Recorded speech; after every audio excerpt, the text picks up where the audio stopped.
So good afternoon. March the 24th, 2016. This is CISG113, Section 1, Information Security and Privacy. Today is day number 18 into week number 9. So let's get started. Welcome back to day number 18, week number 9. If you count the number of weeks, you are 1.5 weeks away from the deadline to submit the artifacts for learning contract number 3. Now, the official deadline to submit the artifact is April the 2nd, but it is extensible to April the 4th, okay? So you have up to April the 4th to submit the artifacts for learning contracts number 3. And today, it's the second official time in the second week of learning contract number 3, when you have to do the team-based sharing of the problem you're doing through problem-based learning. And so we're going to start out the spokesman's sections in just 1 minute, okay? And then you will have 20 minutes time to work together as a team. And then we'll come to the team-based sharing. And in this case, you are actually task force-based sharing with 2 teams working together in your task force. And for those task force in which your members will need to go first, that means leave the room first today for personal reasons. I will give you a chance to go first in the task force-based sharing. So would you please organize yourself today at this point to select a spokesperson among the members in your task force, so that the spokesperson is going to inform the whole class what your task force is up to in the context of work that has been accomplished and work that has to be done. Okay, 1 minute.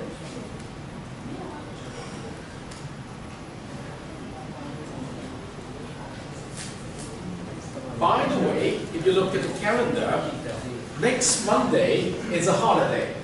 Okay, so you lose 1 extra Monday to do the sharing. And then the Monday after next Monday is also a holiday.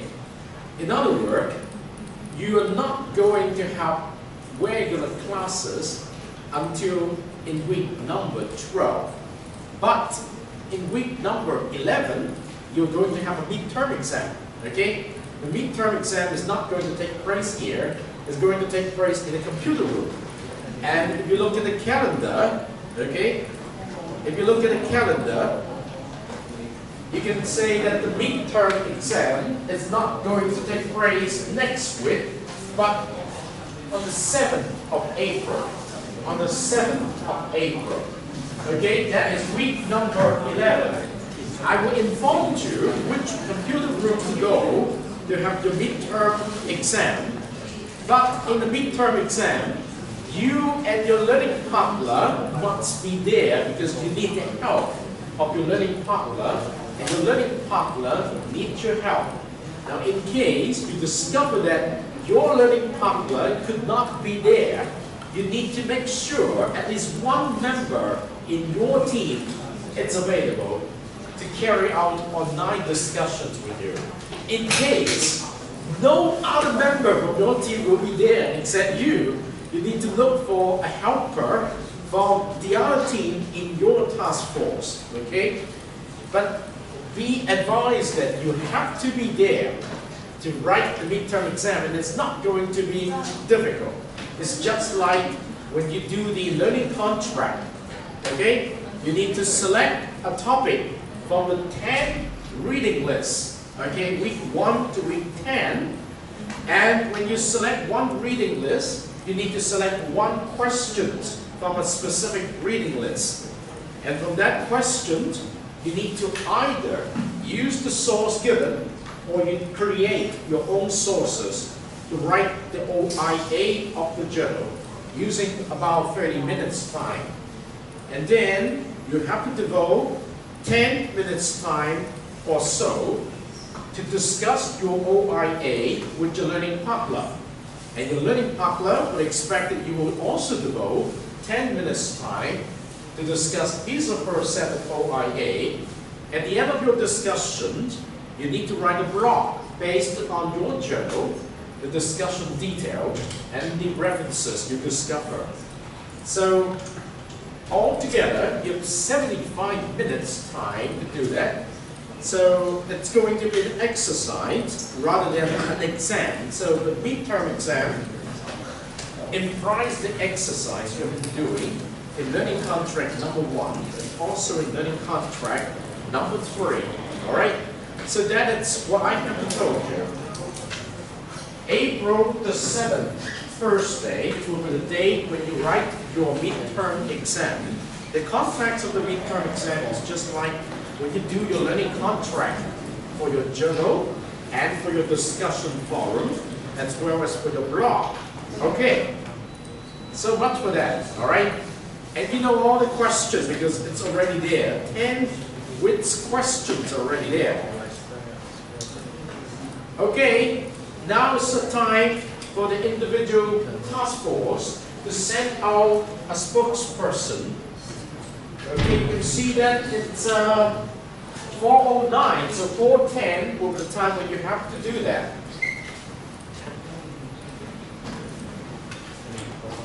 Allow me to give you one more advice. You should have finished the second meeting minutes for this week, okay? And you should have done your individual journal at this point. What you need to do to complete for this week is to make sure you finish the discussions with at least your learning partner, with some of the team member, as well as some of your task force member. And then you better start doing a wiki from this weekend, okay? You need about 4 to 5 days time to build up a wiki, okay, for your whole task force, individual member, the peers, the teams, okay? And you need to decide into your wiki the work that has to be done to complete the report for your task force, to complete the PowerPoint for your task force, and to complete the preparation for the 30 minutes in-class presentations, which will be scheduled in the week number 12, okay? Because next week, you can see that the 28th is a holiday, so we just have the 31st next week to come back to do your last round of in-class sharing before the end of learning contract number 3. And by the 4th of April, which is the last day when you have to submit the artifacts for learning contract number 3, after you've done this, this is the day when you have to write the midterm exam. So the in-class presentations for your learning contract number 3 will be located on April, let's say, on April the 11th, as well as April the 14th. Now, since we have 5 task forces, and we allow 30 minutes per task forces, so we have 2 task forces here, 2 task forces here, and an extra one on the 18th. But in the meantime, that is the time when you need to get involved with the last project of the semester, the portfolio. So somehow it is overlapped, but it's okay, right? It's meant to be overlapped. So you know that the 30th is the last day of the class, but we have one makeup class on May the 2nd. So you can consider the end of the semester for us. It's May the 2nd. But up to that, you're not supposed to come to class, and then everything must be done. That means including your portfolio before May the 6th, because you have a final exam to write. I guess starting on May the 9th, it's somewhat like this. Let's take a look at that. So as you can see that your final exam, it's going to start on May 9th and it lasts for 2 weeks. So everything for this course, because you do not have a final exam to write, will end on, at the latest, May 8th. But I do not want it to end on May 8th. It's on May 6th. It's the best. That means you have to get your project done on May 6th. And I will start giving you the score by the latest in about 2 weeks to give you enough time to inform me in case you do not believe that you're going to score like this, all right? So that is the kind of negotiations that's going on.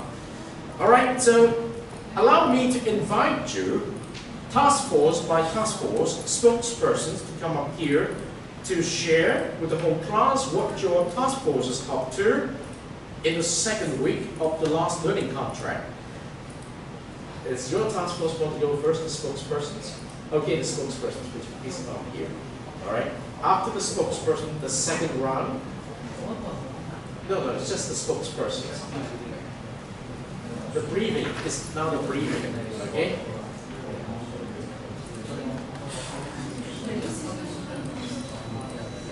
So I hope you understand the timeline. You have Monday, mostly a holidays, so we have to catch up with the time. Okay, is your team okay? Is your task force spokesperson come up here? All right, the first one. No. Gamble? No. It's time ticking. Okay. It's time ticking. Ada, you're the spokesperson today. Okay, 1 more minute.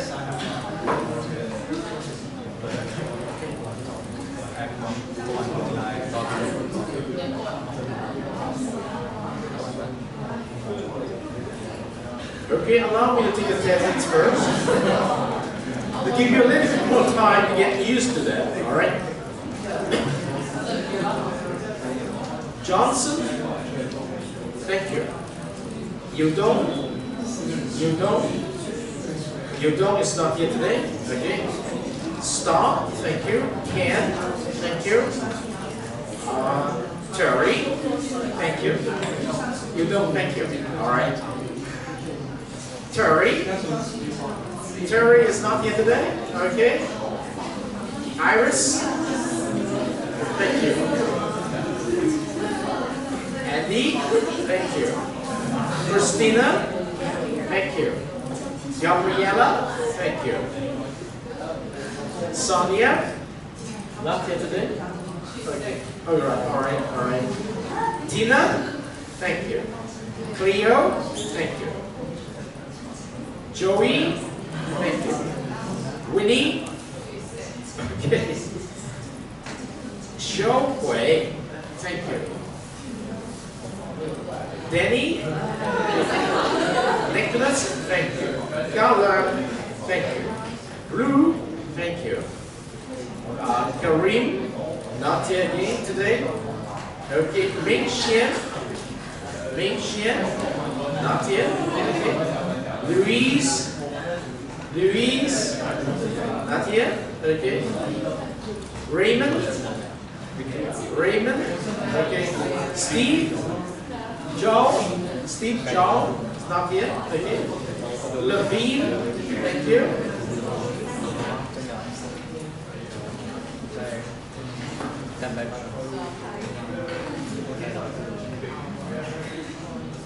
Serenia, thank you. Muffin, thank you. Fred, thank you. Michelle, thank you. Fatima, thank you. Heidi, not here today. Karen, not here today. Okay, they must have examined. Erica, thank you. Yoga, thank you. Gambo, thank you. Winner, not here yet. Ada, thank you. Steve Chen, thank you. Jiang, not here yet. Okay. Khan, thank you. Hannah, thank you. So we got some student absence today. You must be having midterm exam. All right. So Gambo, are you ready? All group are ready. Okay. Yeah, our spokesman this week is yoga. Yoga, thank you. Thank you very much. You got one more chance to come as your in-class participation. Thank you. Thank you, Yoga. Where the task goes to, and our topic is information analysis. So, after last week, and we are still searching the information, and we will gather the information together and organize it. And we plan to meet after class, and we will finish our activity during this weekend, no, during this holiday. Thank you very much, Yoga.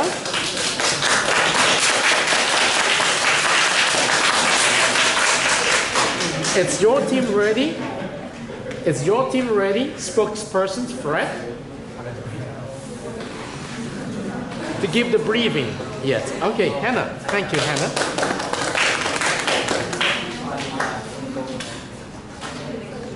We are task force 5. Our topic is hiking and hiking. Last meeting, Winner and I shared some articles about the difference about hiking and hiking. Nisha Cardian Fred Martin shared a video about it. But we found one of the results that Winner and I found is not reliable. But because it is an open form and it is obvious that somebody's opinion are not very good. So we will discuss more and find more reliable results. Thank you, Hannah. It's very concise, up to the point. Thank you. Any spokesperson from Erica's table? Yeah. Okay, thank you. That is Joey, right? Thank you, Joey. Good afternoon. Our group has done the definition and well prepared the information of the videos and some points of view. We also find some examples and to discuss in different parts of our thoughts. Thank you. Is it information fraud or internet fraud is the topic? Information flow. Thank you, Joey. So, Nicholas, do you have a spokesperson? Danny, please go ahead. Great.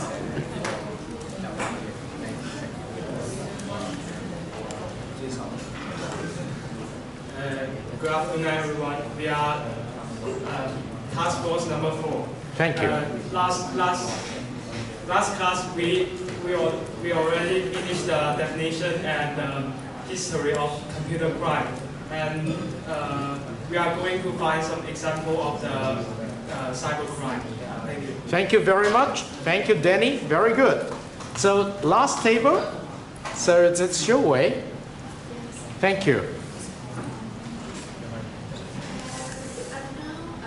We are task force level 3, and we are profiles 6 and 7.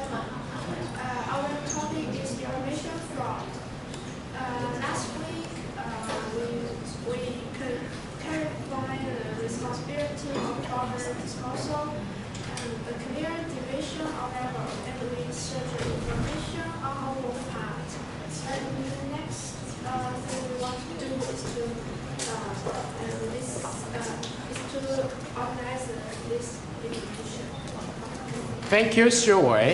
Now it will be on the 20 minutes time that you could work together with your team members, and then it will be the task force based sharing for individual members to report on the work done. So it will be good that your secretary on each task force will be ready to keep track of the sharing and also within your team. Time for you to talk, get update. The focus is you must have several questions now underneath your team or task force topic, and then you need to allocate enough manpower for each question. And for each question, you need to work out a set of OIA, because that will be used as the basis to come up with the report. And when you have all the OIA, all the questions to come up with your report, it's very important that you tell a coherent story. So you need to come to important questions and answers which you can edit into something very good for your presentations, in your report, in your PowerPoint, as well as in your in-class presentations, okay?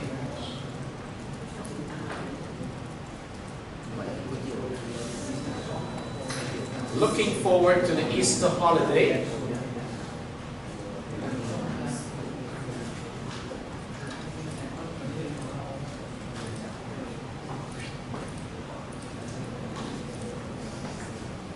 Let me change the attendance form a little bit. For those of you who return, I need to adjust the record.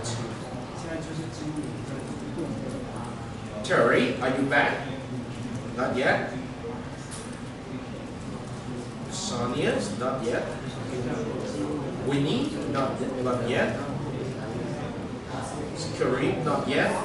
Ming Xian, not yet. Louise, not yet. Raymond, not yet. Steve John, not yet. Okay, so next page.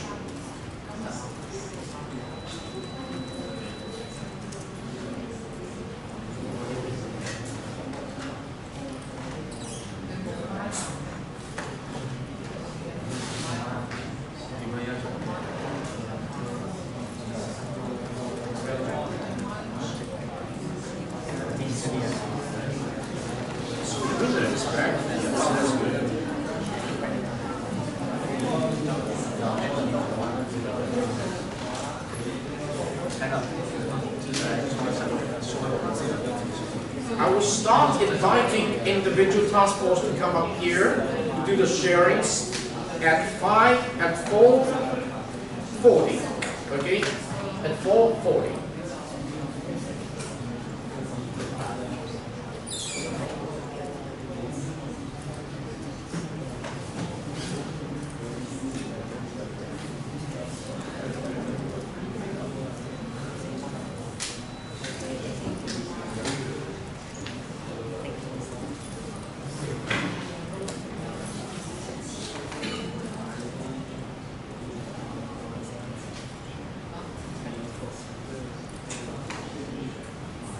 Actually, your makeup class day is on May the 3rd, not May the 2nd, May the 3rd.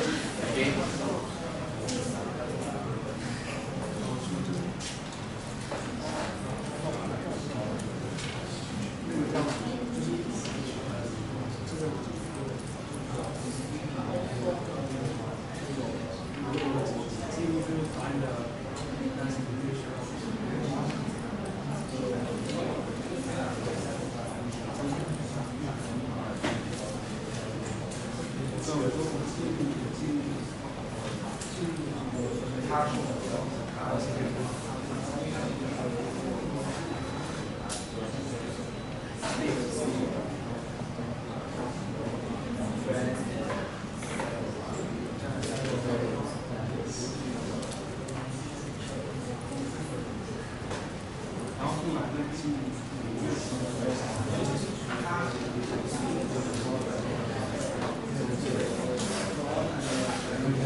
What you're going to say after 10 to 15 minutes.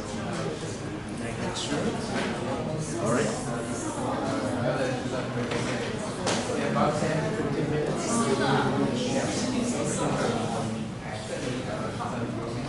Very good.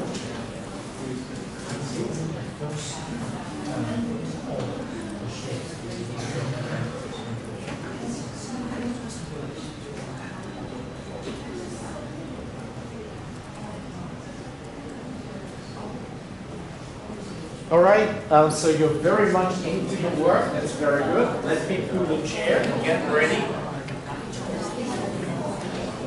Line up of the members.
You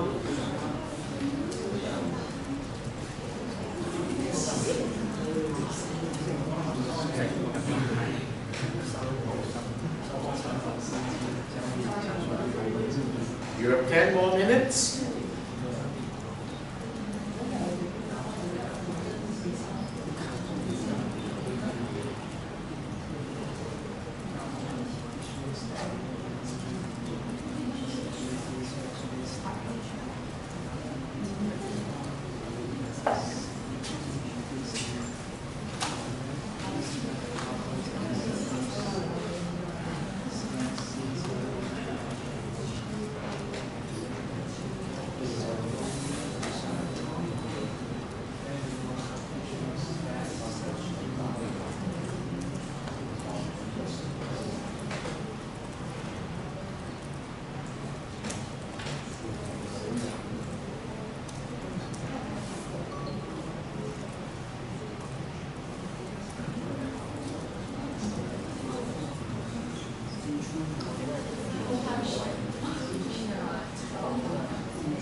Welcome back, Eric.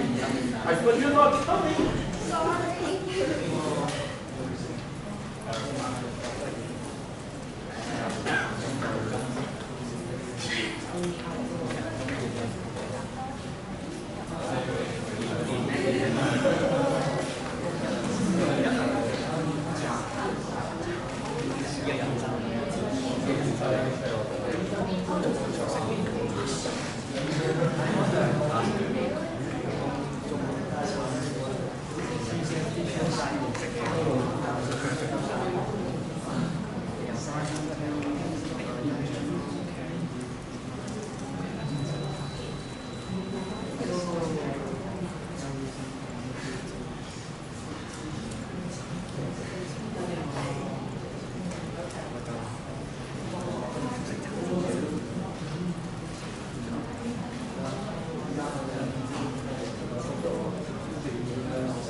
Well, there is 6 minutes left that you are doing work together before you come here to do the sharing, task force by task forces.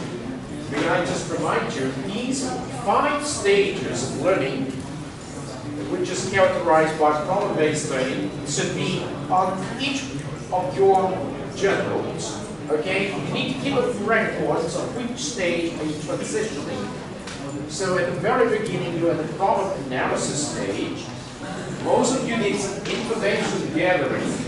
And now, again, when you talk together, you're doing synthesis, all right? The OIA, how are you going to combine them? You take what is important. And when you get the report done, it's very important to ask yourself the question, what differs learning contract number 3 from learning contract number 2, as well as learning contract number 1. And finally, each one of you need to do some refractions.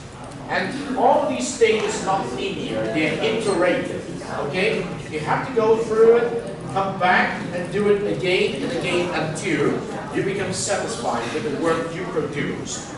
And most importantly, this is not just an individual process, it's group work, okay? So read the instructions here, which is available from your syllabus, a very important part of the learning in this semester.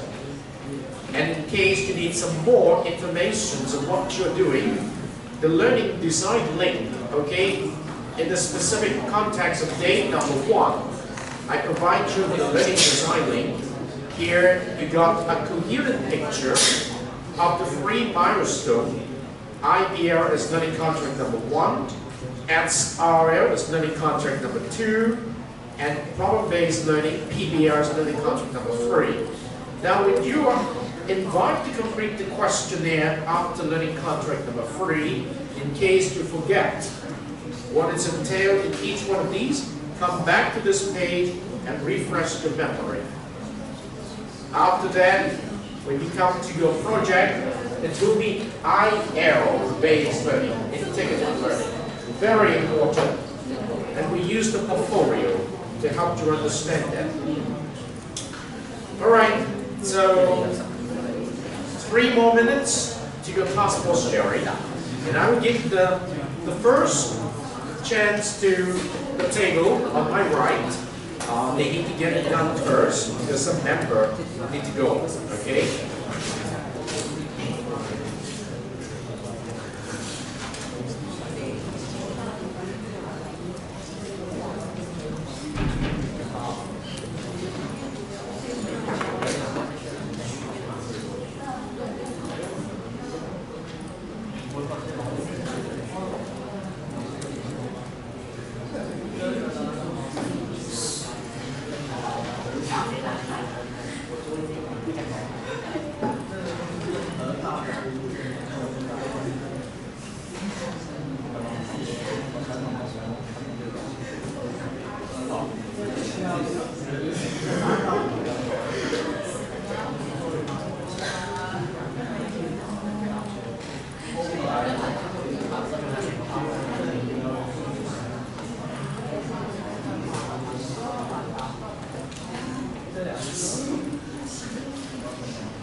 Minute.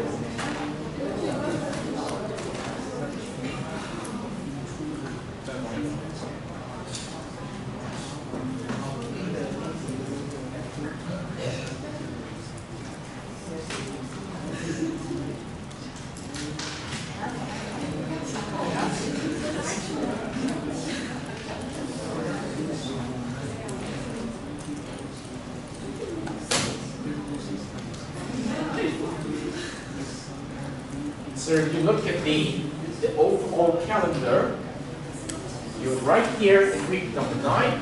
This is week number 10. The last week for learning contract number 3. And we'll reserve 4 more weeks for the project. But unfortunately, you will do your presentations in the second week, 12, and then with 2 more weeks before you have to submit everything. Well, it could be a good thing, it could be something that is how to put things together, all right? Okay, time's up. May I invite this task force to come up here to start the sharing. And Gambo, you will be the second task force to do the sharing. Okay, sure. All right? So, thank you very much. Speak into the microphone. Yes. Please be seated, and your spokesperson is going to help coordinate the event.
Yeah, just go down to week number 9.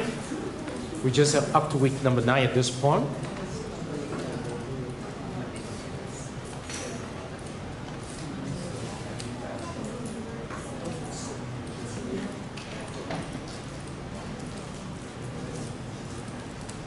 What are you looking for first? We are looking for a video.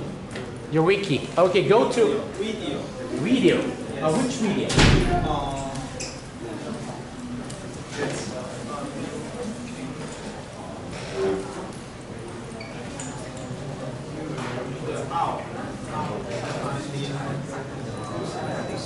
Okay, so did you notice on which particular day? Right here, about FID, right? Okay, day number 14. This week we have found some information about how the hackers use the wireless identity theft, also known as RFID identity theft, to commit crimes and steal our money.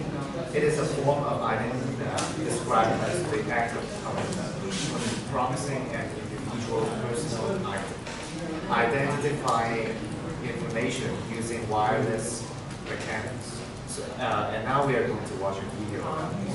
Thank you, Andy. Card equipped with a technology designed to make paying for transactions faster and more convenient. Sounds like a no-lose proposition. That is, until the Contact 5 investigators discovered this tool to make you more of a target to pickpocketers. And even more alarming, they can steal without even touching your credit card. Contact 5 investigator Katie LeBron joins us with this eye-opening special report. Katie? Kelly, Jim, every major credit card company is now offering what they call these contactless cards. Essentially, it lets you make a purchase with just a wave of your credit card. The problem? Some say cards with that symbol make you vulnerable to an untraceable crime. Nice to meet you. Walt Augustinowitz is an ordinary Joe, exposing what he calls an extraordinary threat.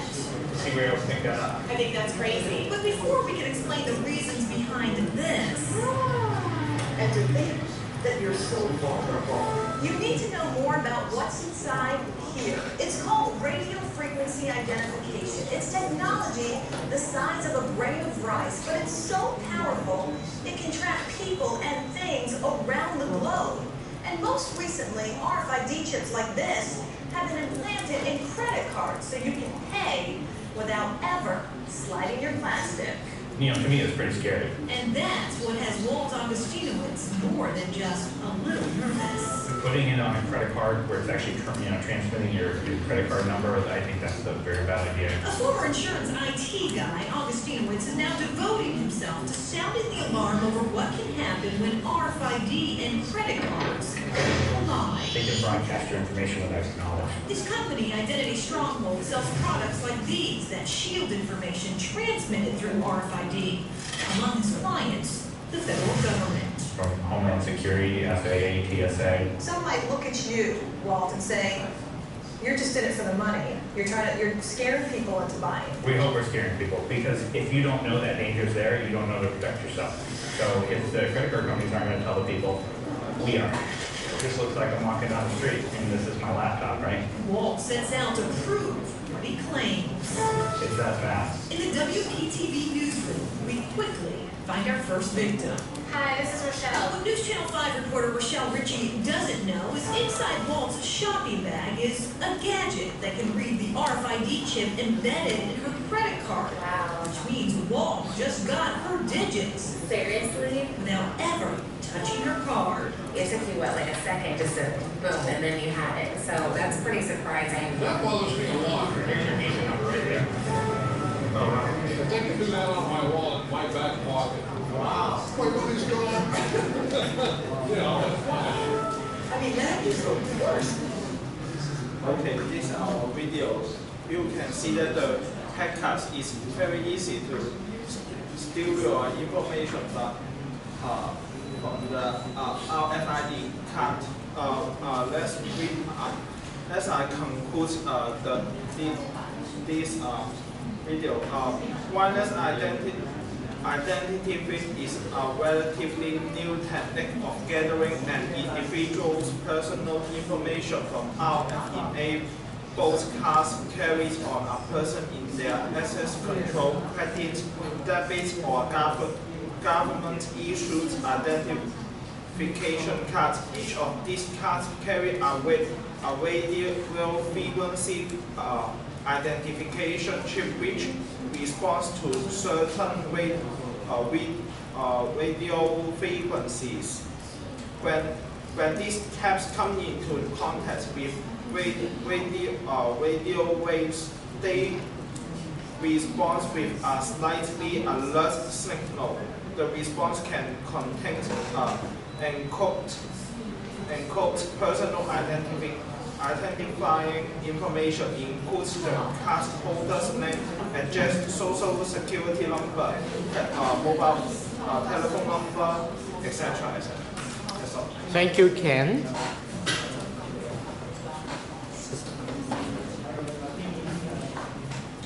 Our topic is money transfer frauds. Money transfer frauds takes many shapes and forms. First, fraudsters are continuously learning new tricks and techniques. It can be very difficult to know when a specific situation is in fact a scam. That's why it's very important to stay one step ahead of tricky scammers. And we have found the example of the money transfer flex. The checks, the example is the checks or the money order flex. When you receive a check or money order through the mail and advance payment for you just landed over for the mechanism you sell it through an online act, the only catcher is the amount of the check is more than it should be. So the scammer tells you to deposit the check, and then the wire of the amount they send overpaid back to them. Before you know it, you may realize that the check or money order is counterfeited, and worse yet, you can't get back the money you sent through the money transfer, which means that your money already transferred to someone you may not know, or someone is ambiguous, or the one is the hackers. This is the end of our. So thank you, Joey, and forgot the name. Iris, thank you. Last time I talked about the government event, and now I will be talking about the types of charity fraud. Charity donation fraud is when charity donation fraud asks you to make a donation to a group of people or a particular cause. In many cases, the donation request is linked to a high-profile event, such as an earthquake. If you donate through a website, the fraudsters may record your credit or bank account details. If you ask for a phone number, it could be a mail-rate number. This means the fraudsters will pocket every more of your money on top of your donation. if you know a charity donation fraud, please report charity donation fraud to the charity commission. So, Okay, well, thank you, Johnson. So Ken, could you provide somehow conclusions of today's sharing?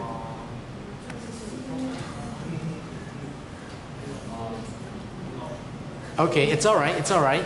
So maybe we look forward to your next Thursday's integrative sharing before you submit the artifacts, okay?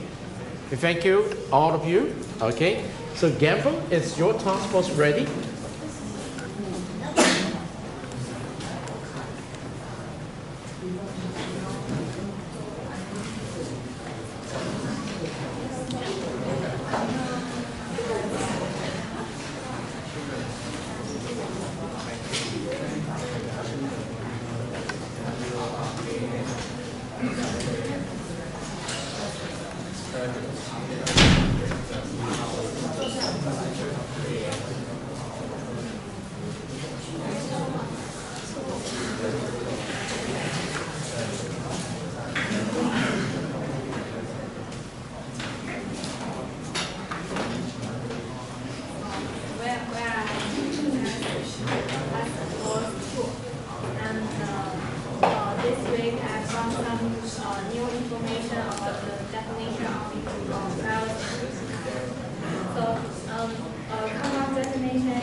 And it contains four important elements. It's information, personal information control, and right. And we all know what is information and personal information. So the control means it is not how much or how little is known about the subject, but whether the subject can choose how much of the information is revealed and to whom.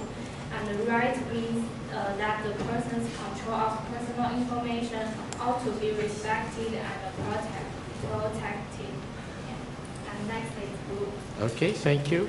Actually, research more information about Internet privacy on the Internet, and I will share some details for you next time, such as some video. This day, I and my partner Yogurt are preparing to do some PowerPoint. That's all. Thank you, Blue. Now it's on Gamble. Thank you.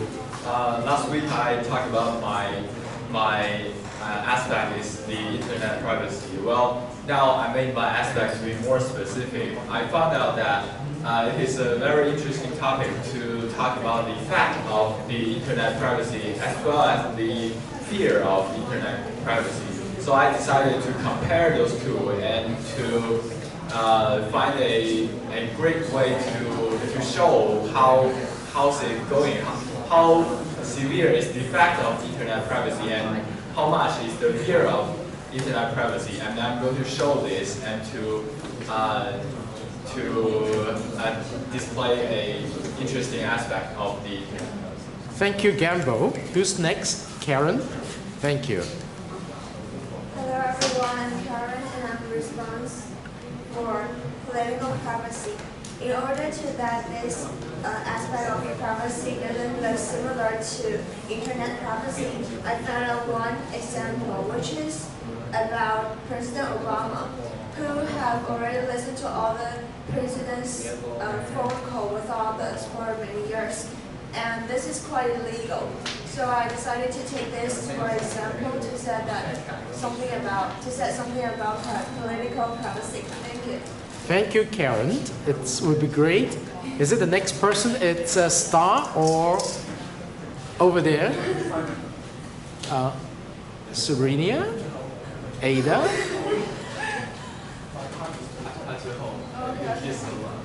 Thank you.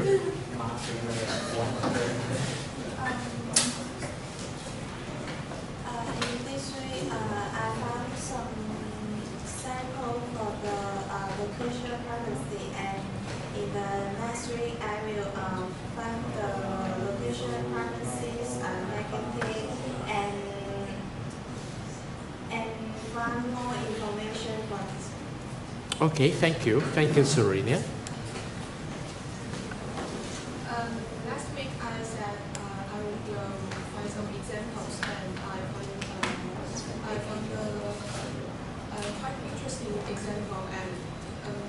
about it's a thing in a big company, and more details you will see in my PPT.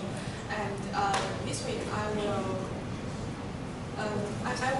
will give more details on it and have a deeper, have a critical thinking. Thank you, Ada. So looking forward to your examples.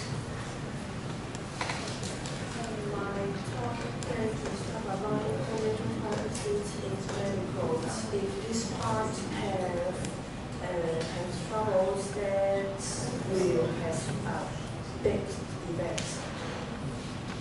Okay, thank you, Gabriella. So it will be Star's turn. Good afternoon. In my talk, I will show how to protect from the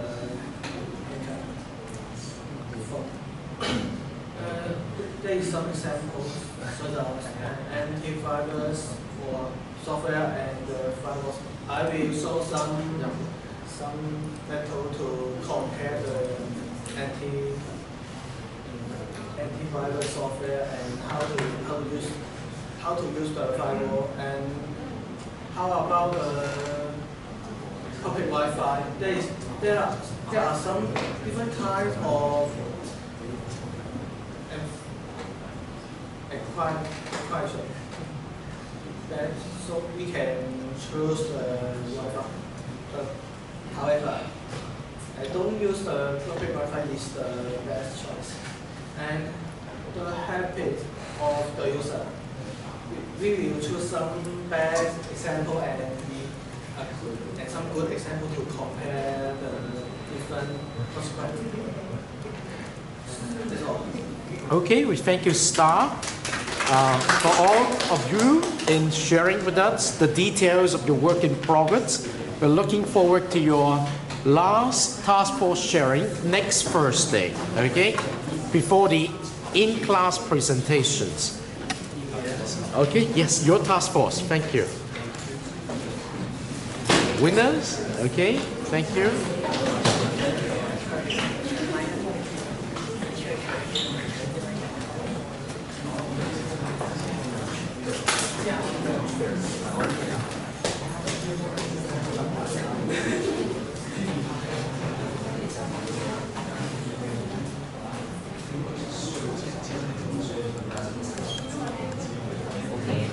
My group topic is what is hacker, and my peer and I my topic is what is the history of the hacker.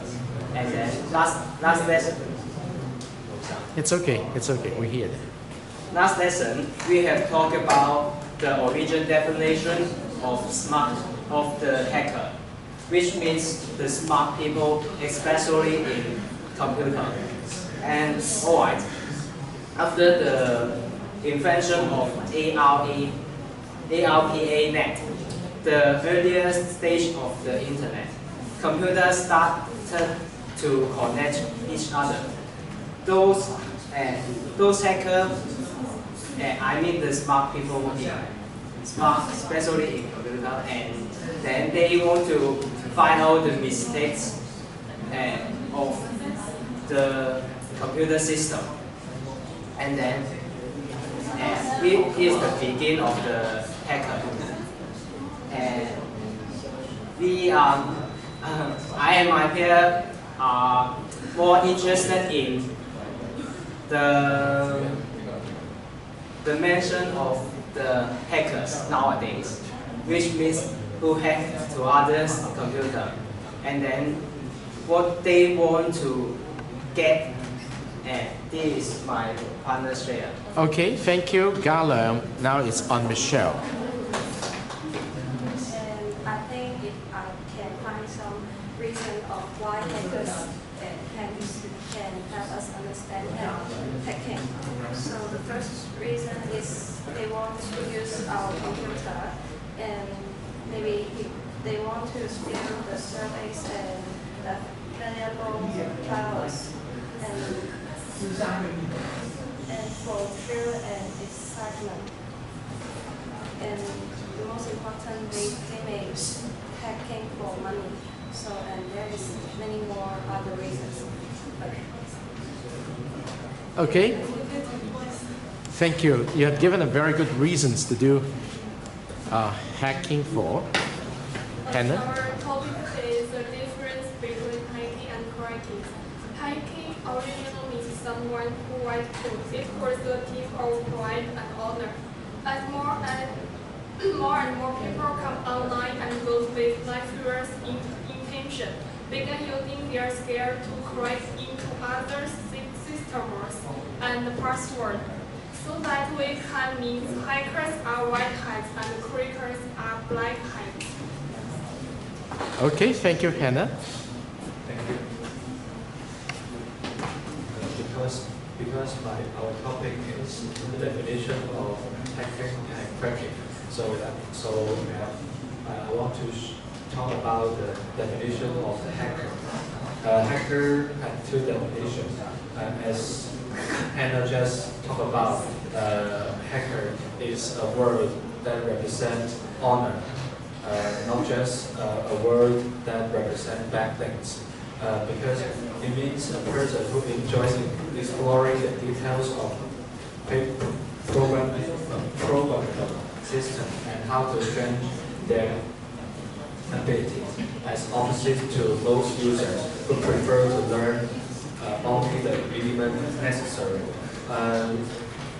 In fact, a hacker with hacker issues are not need to be afraid. We only need to be aware that the hacker who makes the automatic cracking. What is automatic cracking means? It means that once people make a automatic cracking, anyone can use it for its purpose. So there's my share. Thank you. Thank you, winner.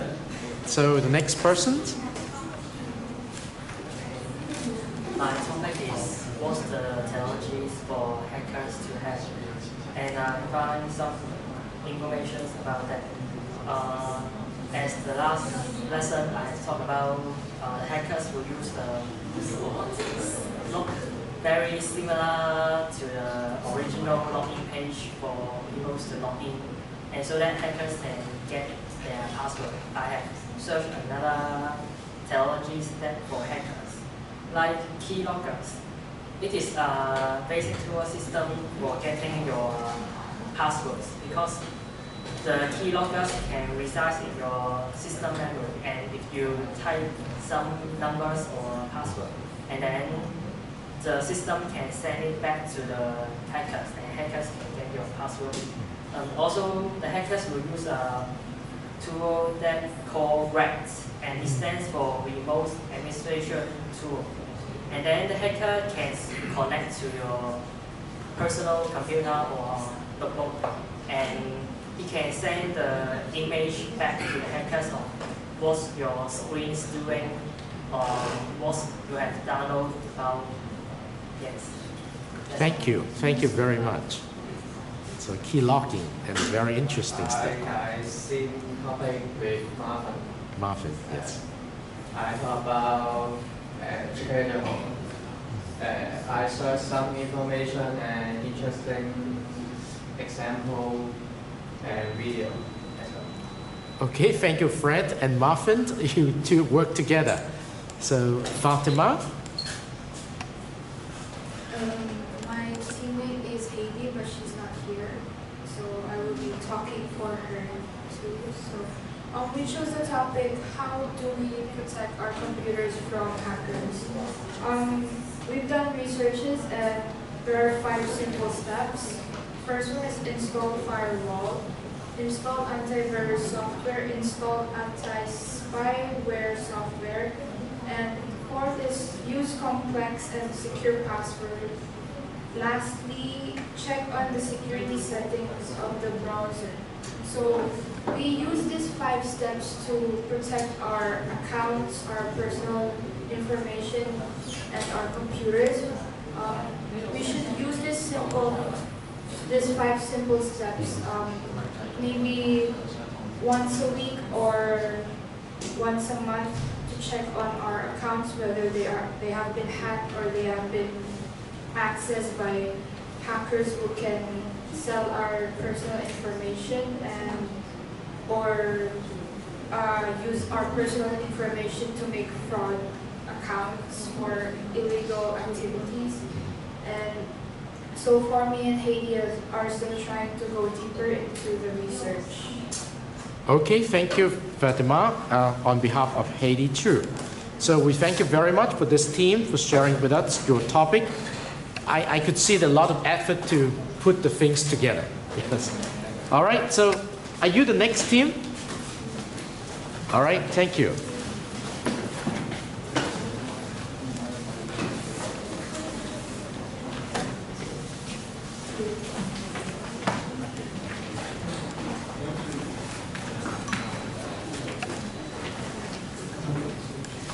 Speak louder. Yes.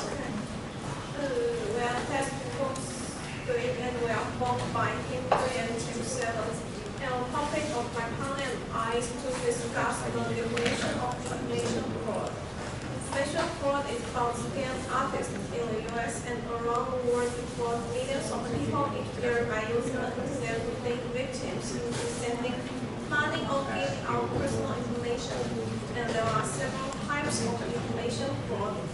While the internet makes many tasks fast and more convenient, like shopping, banking, and communicating, it's important to be safe, secure, and responsible online. We need to defend ourselves against scammers, hackers, and identity thieves by protecting our information and our computer while online. So the next step of my panel and I will search the information for more information on the internet. Thank you, Erica. So you pass the microphone to Khan. Our question is why information fraud is common. In other words, is why it can subside again and again. We had concluded 5 aspects before. I will talk more detail about the first 3. Is information content was an victim and psychological character. I think everyone will ignore the information if the information only tells you you get a prize. But if the message includes some individual information, you may trust it because it contains some truth. And the other hand is disguised as government. They imitate the formal form and cite some true information to make people trust them. And the victim always be the old and the college students' parents, and wire them will success in future. And you will find the victim always has this psychological character. Greedy, want to get a sum of money with a little, and trust easily only depends its communicate tool. And they refer the account as true people. And third is afraid government. And last is sort of awareness after a relaxed chat. Thank you. A very long and detailed list. Okay, the next person's show for a.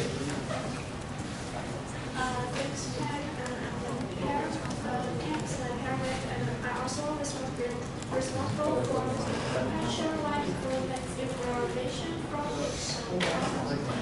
and then I will talk about the next 2 aspects. It is vulnerability of information society and the vulnerability of law.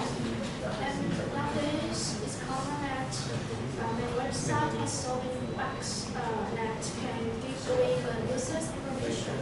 Hackers can enter users' information with these bugs easily, so it's very dangerous.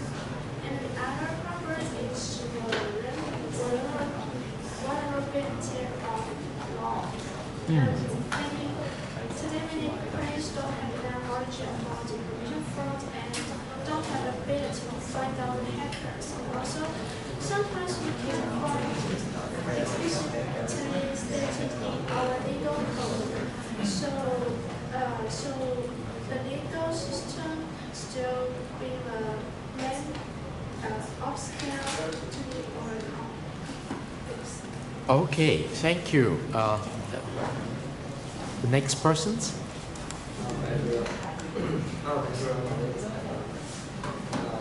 One way that can employ information is that you should block your location data. In recent years, many sites have begun using location data to offer specific services and serve targeted purposes. Mapping applications obviously have legitimate reasons for gathering location data, but that same technique can be used to help identify who you are. Any legitimate browser should offer the ability to toggle on and off location data. And I recommend using it off Okay, we thank you. The specific on location data. And I'm going to talk about protecting your hardware, such as computer and phone. You should use power serving to make your server run safe, and seldom save passwords even on your own computer, and use strong passwords, and you should change them regularly too. And then you should lock your computer and phone with passwords, and also change them regularly. Also, you should use more than one method of locking, such as using when you need to open it, they can send an SMS to your phone, a mail to your phone or your email, then you can lock it. So these methods can prevent or block if someone get your devices, get your phone, or hack in your computers to get many information from them. This is all. Thank you very much for your suggested method to help protect our privacy. My partner Christina and I have found some examples of information fraud, and each of us will share one of those examples. And the one I found is about stock market manipulation schemes, and the two main methods used by the criminals are the pump and dump and also short selling schemes. So because the short selling scheme is just like the pump and dump scheme, so I will only explain what is the pump and dump scheme. And in that scheme, false information are designed to cause a dramatic price increase in thinly traded stocks or stocks of shell companies is disseminated in chat rooms, forums, internet boards, or through email, and typically as spams. And this is called a pump. And as soon as the price reaches the desired level, criminals immediately sell off their holdings of those stocks, so which is the dump, and which were previously purchased at a jump in a pump price, and thus realizing substantial profits before the stock price falls back to its usual low level. And any buyers of the stock who are unaware of the scheme becomes victims once the price falls. And when they realize the fraud, it is already too late to sell, so they have lost a high percentage of their money. And even if the stock value does increase, the stocks may be difficult to sell if there are no interested buyers, and leaving the victim holding the unsellable shares for far longer than they desire. Thank you. A very interesting case study. So I'd like to talk about the following, PHARLNG. Of course, when a hacker redirects website traffic from a legitimate website to the hacker's fraudulent website by exploiting vulnerabilities in the domain name system, DNS, by corrupting a computer's knowledge of how a site's domain name maps to its IP address, the hacker causes the victim's computer to communicate with the wrong server, a technique known as the domain hijacking. So by constructing a fake website that looks like a legitimate site that might ask for the user's personal information, such as a copy of a bank's website, the fraudster can phish, P-H-I-S-H, or steal by means of false pretenses a victim's passwords, PIN, or bank account number. The combination of domain hijacking with a phishing website constitutes farming. Very interesting. The farming, the phishing, all these tricks make it look very confused sometimes. I thank you very much for your task force information. You put together something very rich, but you need some effort to trim it into something very nice and neat. Okay, Nicholas, your task force is the last task force to go. Thank you very much for your waiting.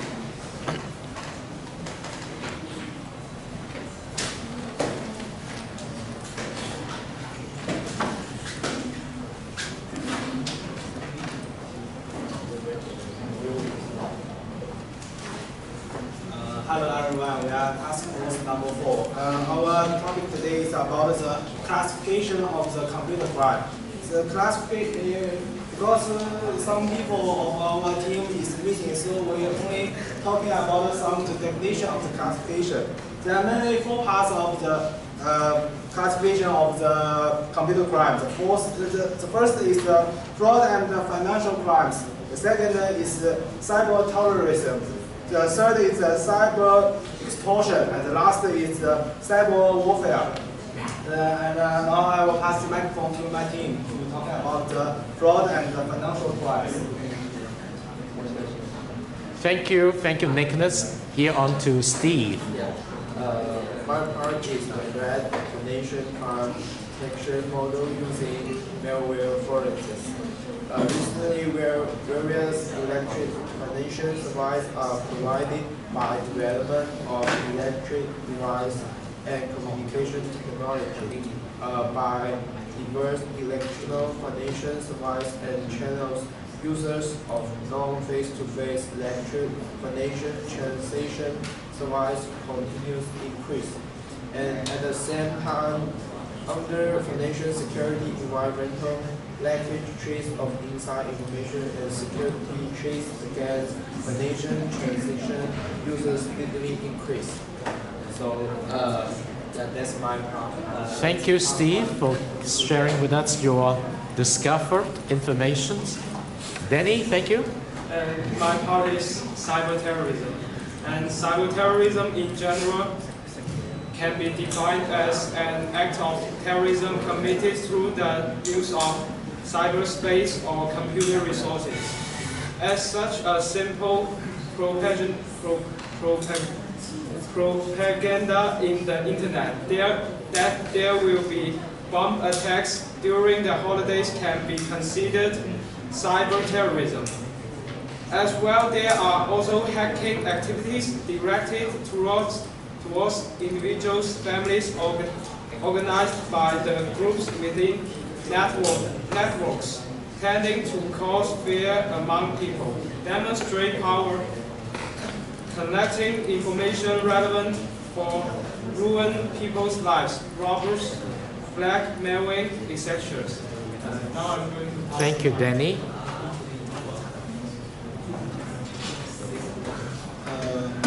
I will talk about cyber extortion.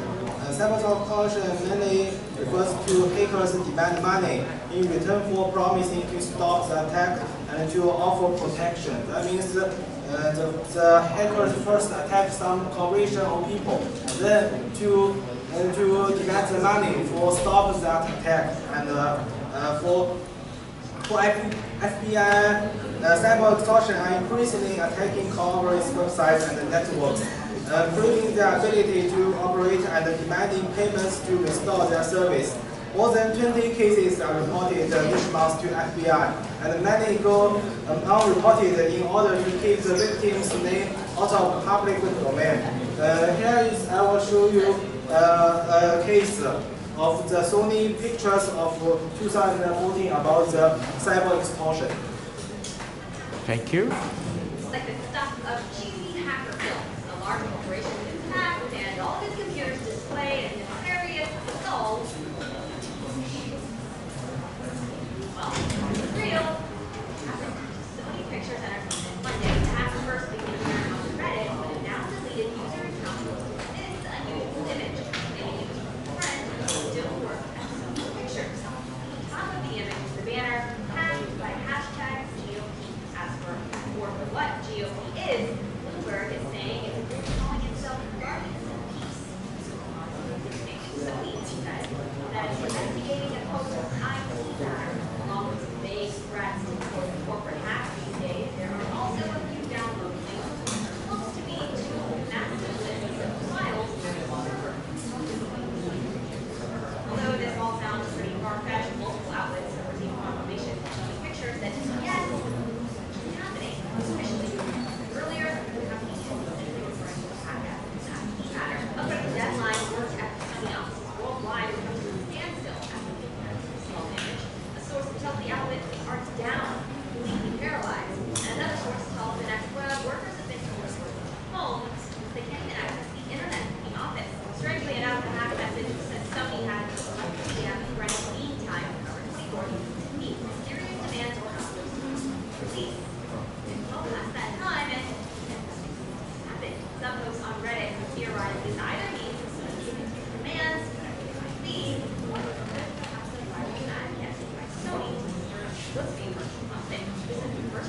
Thank you, Nick. This is a very interesting piece. My topic is cyber war. Since the modern society has becoming more and more information-based, war between countries has turned to an invisible term, and such as they will compete with each other for economy, and the cyber war is the kind of those invisible term of war. And instead of traditional war, they send soldiers to the battlefield and with guns and war stands. Disciples would fight against their enemy. We just send a lot of crackers with a computer room, and they will just cause damage to other countries' system and steal or return data which can be misleading their enemies. I want to clarify the difference between cyber war and the cyber terrorism is that we put emphasis on the nation scale rather than terror attack. So more detailed information will be given in my project. Thank you very much. Thank you. You put together a very interesting piece. I thank you very much for your task force. Very good in the context of finding relevant informations. So I think it's very good, and I could see that all your task force are working very hard to get the work done, and I appreciate that. And I could see that you're very much involved in doing this. Unfortunately, next Monday is a holiday, so you miss one day to share one more time, but next Thursday, when you come back, it will be the last time before you hand in the artifacts for learning contract number 3. Okay, I see you next Thursday.